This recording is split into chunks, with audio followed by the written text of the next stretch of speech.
በዓለማችን በተራሮች ላይ የተገነቡ በበረሃ መካከል የህንጻ ጫካ ይበዛባቸው ወይም ለጥ ባለ ሜዳ ላይ የተመሰረቱ የተፈጥሮን ህግ የጠበቁ በርካታ ከተሞች አሉ። በከተሞቹ ቅንጡ መኪኖች ውር ሲሉ መመልከትም አዲስ ላይሆን ይችላል። ዛሬ የምናስተዋውቃችሁ ከተማ ግን ከሁሉም የተለየች ናት። ከተፈጥሮ ህግ ውጪ በሆነ በአስገራሚ ሁኔታ ተገንብታ በውሃ ላይ ተንሳፋ ለዘመናት የኖረች ከተማ።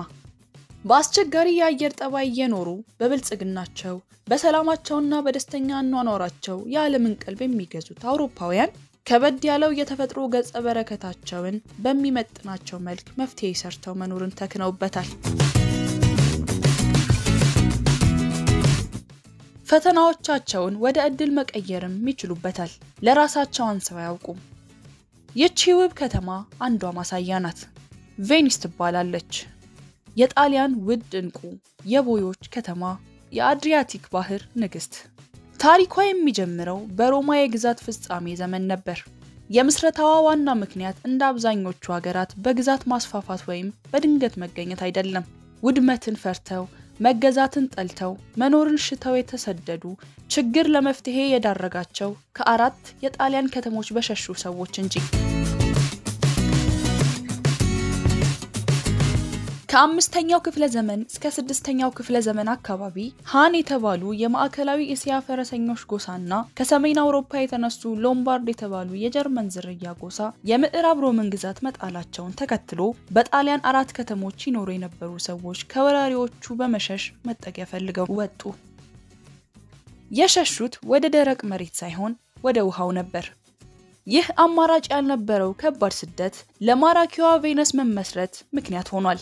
ጣሊያናውያኑ ስደተኞች በውሃና በጭቃ በተከበቡ ትናንሽ ደሴቶች ላይ ነፃነትና ደህንነትን መርጠው ቬነስን መሰረቱ። የጥንት የቬነስ ሰዎች ዘመናዊ ምህንድስናን በሚያስደምም ሁኔታ ተጠበቡበት። በሺዎች የሚቆጠሩ ጠንካራ የእንጨት ምሰሶዎችን በዋነኝነት ከስሎቬኒያና ከክሮሺያ ተራሮች ያመጧቸውን ወስደው በባህር ወሽመጡ ጭቃ ውስጥ እስከ ደረቅ መሬት ድረስ በጥልቀት ተከሉ። ይህ እንጨት ከውሃ በታች ኦክሲጅን ስለማያገኝ አይበሰብስም። ይልቁንም በጭቃው ማዕድናት እየጠነከረ ወደ ድንጋይነት ተለወጠ። በእነዚህ ምሰሶዎች ላይ የድንጋይ መሰረት አደረጉ። በውጤቱም የመቶዎች ቤተ መንግስታትና የቅዱስ ማርቆስ ባዚሊካ መሰረት የተገነባው በውሃ ውስጥ በሚገኝ የእንጨት ጫካ ላይ ሆነ። የመንገድ ቦታን ደግሞ ቦይ ያደረጉት። ቬኒስ ተወለደች። በመካከለኛው ዘመን ቬኒስ በቀላሉ ከተማ ብቻ አልነበረችም። ከምስራቅ እስከ ምዕራብ ያለውን ንግድ የተቆጣጠረች ኃያል የባህር ላይ ንግስት ጭምር እንጂ። ከተማዋ የቬኒስ ሪፐብሊክ በመባል ትታወቅ የነበረች ሲሆን እስከ 1000 ዓመታት ድረስ ዶጄ በተባለ መሪ ትተዳደር ነበር። በመርከቦቿ አማካኝነት ከባይዛንቲየም ከመካከለኛው ምስራቅና ከእስያ የሚመጡትን ውድ ዕቃዎች ሁሉ ወደ አውሮፓ በማምጣት እጅግ ሀብታም ሆነች። ከተማዋ በታላላቅ የጎቲክና የህዳሴ ዘመን ቤተ መንግስቶች ይበልጥ ተዋበች። የምህንድስና ጥበብ አካል የለበሰባቸው ማራኪ ቅንጡ ህንጻዎች የጣሊያኗ ቬነስ ውድ ሀብቶች ናቸው። መጀመሪያ ላይ መጠጊያ የነበረው ውሃ አሁን በየጊዜው ከተማዋን ያጥለቀልቃል። ቬነስ ቀስ በቀስ እየሰመጠች ነው። የአየር ንብረት ለውጥና የባህር ከፍታ መጨመር ከባድ ፈተና ሆኗል። ነገር ግን ዛሬም ቬነስ በዓለም ላይ እጅግ ተወዳጅ መዳረሻውን አቀጥላለች። ቬነስን መጎብኘት ማለት የሰው ልጅ በውሃ ላይ የተጠበበውን ጥበብ መጎብኘት ማለት ነው።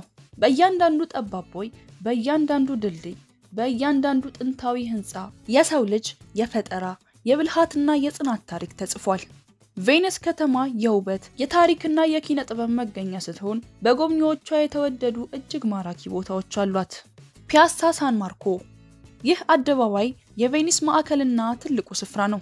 በታሪክና በኪነ ጥበብ በተሞሉ ታላላቅ ህንጻዎች የተከበበ ሲሆን የአውሮፓ ሳሎን በመባልም ይታወቃል። ሳን ማርኮ ባሲሊካ በዓለም ላይ ካሉ እጅግ ውብ ቤተክርስቲያኖች አንዱ ነው። ከውስጥ የወርቅ ሞዛይኮች ያጌጠ የምስራቃዊ ወይም ባይዛንታይንና የምዕራባዊ የስነ ህንጻ ጥበብ በአንድ ላይ የተዋሃደበት ነው።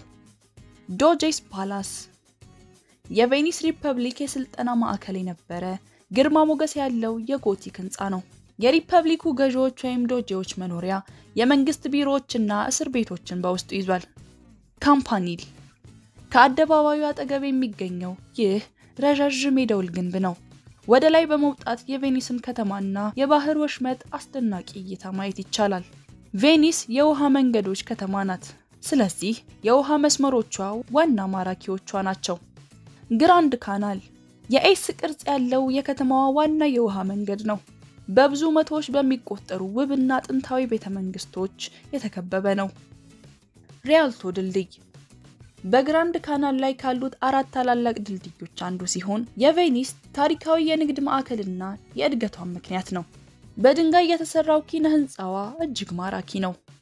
ባሲሊካ ዲ ሳንታ ማሪያ ዴላ ሳሉት በ17ኛው ክፍለ ዘመን የተገነባች ትልቅ ጉልላት ያላት ቤተክርስቲያን ናት። በግራንድ ካናል መግቢያ ላይ የምትገኝ እይታዋም አስደናቂ ነው። ታዋቂ የሆኑ የቬኒስ የጥበብ ስራዎችን የያዘ ሙዚየም ነው። በታላላቅ የቬኒስ ሰዓሊዎች የተሳሉ ስዕሎችም ይገኙበታል። በዋናው ቬነስ አቅራቢያ የሚገኙ ደሴቶች ለእረፍት በብዙዎች ተመራጭ ናቸው። በደማቅና በተለያዩ ቀለማት የተቀቡ ትናንሽ ቤቶች ያሏት ደሴት ስትሆን የአሳ አጥማጆች ማህበረሰብ መኖሪያ ናት። ሙራኖ ከ7ኛው ክፍለ ዘመን ጀምሮ የነበረች የብርጭቆ አሰራር ጥበብ መገኛ ደሴት ናት። ቶርቼሎ የተረጋጋና ገጠር የሆነች ደሴት ስትሆን የቬኒስ የመጀመሪያ ማህበረሰቦች መጀመሪያ የመሰረቷት ታሪካዊ ቦታ ናት። ቬኒስ በእያንዳንዱ ጠባብ መንገዶቿ ድብቅ ውበትና ታሪክ ያላት ከተማ ናት። ቡና ወደ አውሮፓ ሲገባ የመጀመሪያ መዳረሻው ቬኒስ ነበረች። ይህ የሆነበት ምክንያት ከምስራቅ ወይም ኦቶማን ኢምፓየር እና መካከለኛው ምስራቅ ጋር ሰፊ የንግድ ግንኙነት ስለነበራት ነው። ካፌ ፍሎሪያን የጣሊያን ጥንታዊ ካፌ እንደ አውሮፓውያኑ አቆጣጠር በ1720 በፒያሳ ሳን ማርኮ አደባባይ የተከፈተው ካፌ ፍሎሪያን ጣሊያን ውስጥ ያለማቋረጥ አገልግሎት ሲሰጥ የቆየ እጅግ አንጋፋ ካፌ ነው። መጀመሪያ ላይ አላ ቬኔዚያ ትሪዮንፋንቴ ተብሎ ተሰይሞ ነበር። ትርጉሙም ድል አድራጊዋ ቬነስ ማለት ነው። ከ300 ዓመት በፊት በተገነባውና ጥንታዊ በሆነው በዚህ ካፌ ተወዳጁን የኢትዮጵያ ቡና ፉት ማለት ልዩ ስሜትን ይፈጥራል። ይህ ካፌ በ18ኛው እና በ19ኛው ክፍለ ዘመን ለቬኒስ መኳንንቶች፣ ፈላስፎች፣ ጸሐፊዎችና አርቲስቶች የመሰባሰቢያ ቦታ ነበር። ታላላቅ ግለሰቦች እንደ ካሳኖቫ፣ ጎተና ሎርድ ባይረን እዚህ ቁጭ ብለው የዘመኑን ፖለቲካ፣ ስነ ጽሑፍና ጥበብ ላይ ይወያዩ ነበር። የካፌ ፍሎሪያን ክፍሎች በውስጣቸው ባሉ ውብ የህዳሴ ዘመን ስዕሎች፣ በመስታወትና በወርቅ ቅብ ጥበቦች ያጌጡ ናቸው። ካፌው የቬኒስ ቢዮናሌ የተባለውን ዓለም አቀፍ የኪነ ጥበብ ኤግዚቢሽን ለመመስረት የተጀመረበት ቦታ በመሆኑም ይታወቃል። ቬኒስ በህዳሴ ዘመንና ከዚያ በኋላ ለነበሩት ታላላቅ የስዕል ትምህርት ቤቶችና አርቲስቶች መገኛ ነበረች። የቬኒስ ስዕሎች በደማቅ ቀለማት አጠቃቀም ይታወቃሉ። ቬኒስን ውሃ ላይ የመሰረቱበት መንገድ የሺህ ዓመታት ዕድሜ ያለው የምህንድስና ድንቅ ስራ ማሳያ ነው። ይህ እጅግ የመጠቀ የምህንድስና ስራ ቬኒስን ከብዙ ወራሪዎች ጠብቋት ነበር። ወራሪዎች በመርከብ መጥተው ከተማዋን መቆጣጠር ወይም በውሃው ውስጥ በቀላሉ መጓዝ አይችሉም ነበር። በዚህ ምክንያት ቬኒስ በ1000 ዓመት ታሪኳ ውስጥ ኃያል የባህር ንግድ ግዛት ወይም ሪፐብሊክ ሆና ለመቀጠል ችላለች።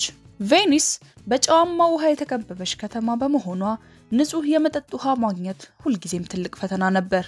የቬኒስ ሰዎች ይህንን ችግር ለመፍታት ሁለት ዋና ዘዴዎችን ተጠቅመዋል። የዝናብ ውሃና የማጣሪያ ገንዳዎች። ይህ ዘዴ የቬኒስ የመጀመሪያና ዋነኛ የንጹህ ውሃ ምንጭ ነበር። በመላው ቬኒስ በህዝብ አደባባዮችና በግል ግቢዎች ውስጥ የሚታዩት ውብ የድንጋይ ጉድጓድ ራሶች የዝናብ ውሃ ማሰባሰቢያና ማጣሪያ ስርዓት መግቢያዎች ናቸው። በእያንዳንዱ አደባባይ ስር ከ3 እስከ 4 ሜትር ጥልቀት ያለው ጉድጓድ ይቆፈራል። የጉድጓዱ ግርጌና ግድግዳዎች በሸክላ አፈር ተሸፍነው ከታች ካለው ጨዋማ ውሃ እንዳይቀላቀል ይከላከላል። ጉድጓዱም በንጹህ አሸዋ ይሞላል። የአደባባዩ ወለል ወደ ጉድጓዱ መሃል እንዲያዘነብል ተደርጎ ነው የተገነባው። የዝናብ ውሃ በጠጠርና በድንጋይ በኩል ወደዚህ አሸዋ ውስጥ ዘልቆ እንዲገባ ይደረጋል። ውሃው በአሸዋ ውስጥ ሲያልፍ ይጣራና እንደ ከርሰ ምድር ውሃ በገንዳው ውስጥ ይሰበሰባል። ከዚያም ንጹህ ውሃውን እየቀዱ ይጠቀማሉ። የዝናብ ውሃ በቂ በማይሆንበት ጊዜ ወይም በድርቅ ወቅት ቬኒስ ተጨማሪ ውሃ ከዋናው ምድር ታመጣ ነበር። የቬኒስ የህዝብ ቁጥር 250,000 ገደማ ነው። የቬኒስና የኢትዮጵያ ታሪካዊ ግንኙነት ንግድና ዲፕሎማሲ ሲሆን ግንኙነቱም በ15ኛው ክፍለ ዘመን ከፍተኛ ደረጃ ላይ ደርሶ ነበር። በኢትዮጵያ በኩል ወደ አውሮፓ የተላከ የመጀመሪያው የመንግስት ልዑክ ወደ ቬኒስ ሪፐብሊክ ነበር። ይህ ግንኙነት በኢትዮጵያና በአውሮፓ መካከል የባህል፣ የሃይማኖትና የፖለቲካ ትብብር አዲስ ምዕራፍ ከፍቷል። ቬኒስ ጠንካራ የሮማ ካቶሊክ መንግስት ብትሆንም ከኢትዮጵያ ኦርቶዶክስ ተዋሕዶ ቤተክርስቲያን ጋር በተለይም በኢየሩሳሌም ባሉ የኢትዮጵያ ገዳማት አማካኝነት ግንኙነት ነበራት። የኢትዮጵያ ነጋዴዎች ምንም እንኳን በዚያን ጊዜ አጠቃቀሙ ያልተስፋፋ ቢሆንም ቡና ወደ ቬኒስ ይልኩ ነበር። ከቡና በተጨማሪ የዝሆን ጥርስና ሌሎች ዕቃዎችን ይልኩ ነበር። ውድ ተመልካቾች በጣሊያናውያን ስደተኞች ባህር ላይ የተመሰረተችው ስላስገራሚዋ ቬኒስ ከተማ በመጠኑ ተመለከትን። አብራችሁን ስለነበራችሁ እናመሰግናለን።